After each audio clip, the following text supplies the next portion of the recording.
2025-26 অর্থবছরের প্রস্তাবিত বাজেটে ব্যাংকে আবগারি শুল্কমুক্ত টাকা জমা রাখার সীমা বাড়িয়ে 3 লাখ টাকা করার প্রস্তাব করা হয়েছে।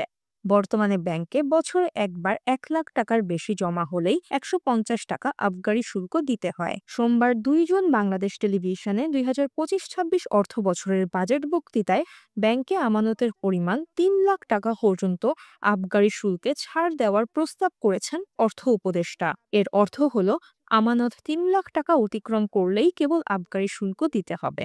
বাজেট বক্তৃতায় অর্থ উপদেষ্টা সালেহ উদ্দিন আহমেদ বলেন, জনসাধারণকে কিছুটা স্বস্তি প্রদানের লক্ষ্যে কতিপয় ক্ষেত্রে ভ্যাট ও আবগারি শুল্ক অব্যাহতি প্রদান করা হয়েছে। 1 লাখ টাকার পরিবর্তে 3 লাখ টাকা পর্যন্ত ব্যাংক স্থিতির উপর আবগারি শুল্ক অব্যাহতি প্রদান করা হয়েছে। ব্যাংক হিসাবের টাকা বছরে অন্তত একবার এসব সীমায় পৌঁছালে আবগারি শুল্ক দিতে হয়।